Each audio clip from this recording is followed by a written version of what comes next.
Welcoming guys to my NBA Finals Game 7. Yes, I did watch Game 6. I know I didn't record it on the channel. Very thoughts on the game, but again, the Pacers had it in their the Thunder had it in their hand on Game 6, and that's why we led to this game. The Pacers got their way back into Game 6. But yeah, I didn't have time on a few years ago to do it on Friday to talk about it. So, like I said, I did watch the game. I just couldn't have the time to record. So, but I'm recording. I'm recording last night's game, Game 7, the final game of the NBA Finals, 2025. Now, again, you really look at the NBA Finals. I know. Again, I've said a few weeks ago that I don't know, like the stories are between the Thunder and a number of years ago the Thunder did that trade with the Clippers where Shea Alexander goes from the Clippers to like the Clippers go all in it and they trade away Shea Alexander thinking that they're going to win a championship. Similar to kind of when I did a video a few months ago on the Saints and the draft video I did. Talk about like, the worst trades. You gotta look at the Clippers. That's the worst trade they did. Where they traded away a shit ton of additions. Shai Alexander was part of that for a number of draft picks and stuff like that. And then you have Shai Alexander last night win a championship with the Thunder. First time that they've won a championship since they've been to Oklahoma. Obviously, they was the Seattle Sonics for a number of years, but this is the first time since they've been in Oklahoma that they won a championship, and their first NBA championship in general. So you go into this first quarter here, and this first half, a really good start here from the Pacers' point of view here. So they're 5-2 in the first quarter, and you're like, okay, this is pretty good here. Pacers want to finish them off. They want to get a good win, get some revenge from 25 years ago when they lost to the Lakers, Shaquille O'Neal and the late great Kobe Bryant.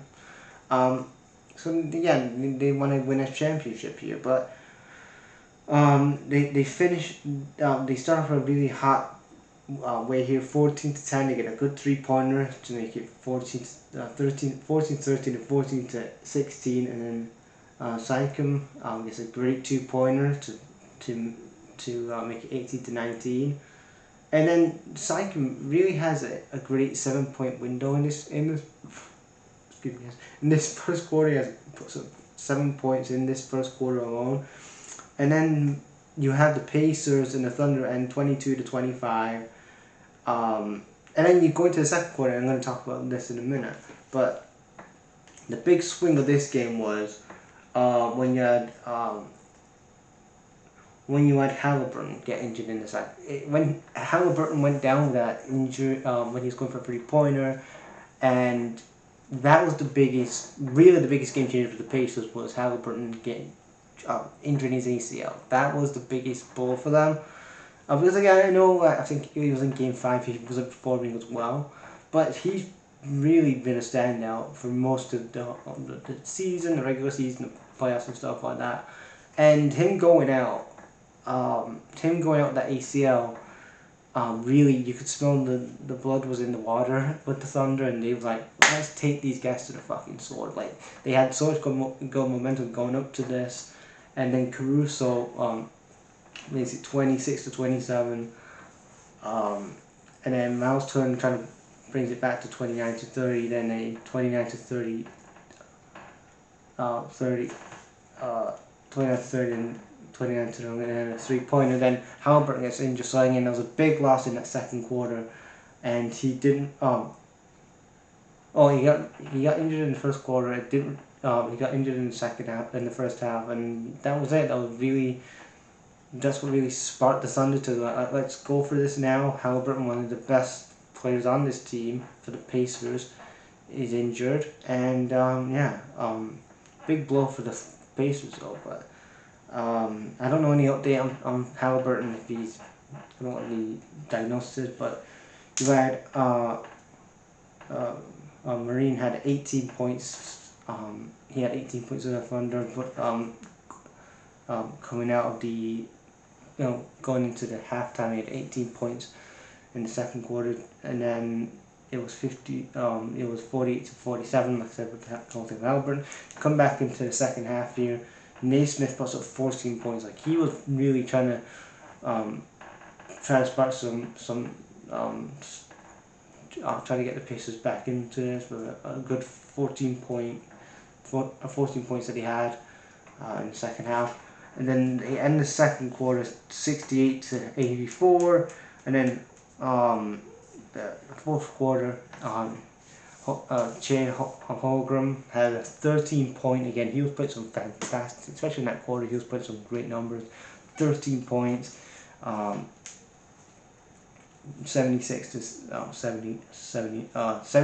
to 91 to the Thunder.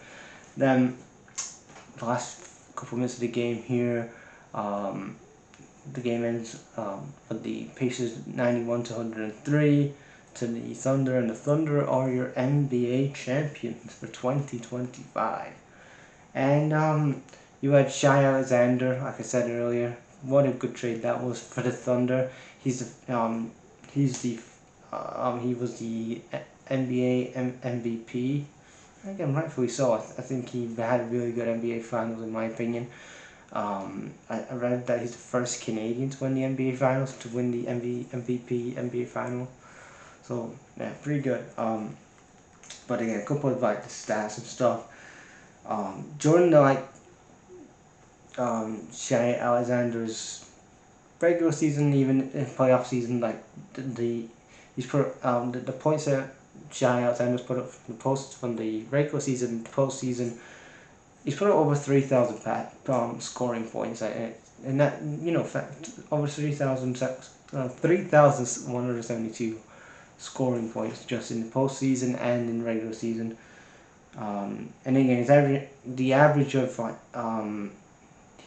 like 23.8 points per game, which is crazy, man. Like, he's had a really good season, and he's become an MVP, an NBA Final MVP, and he's just won the Thunder the first championship under them being in Oklahoma. So it's fantastic, man. And yeah, that is my NBA Game 7 review.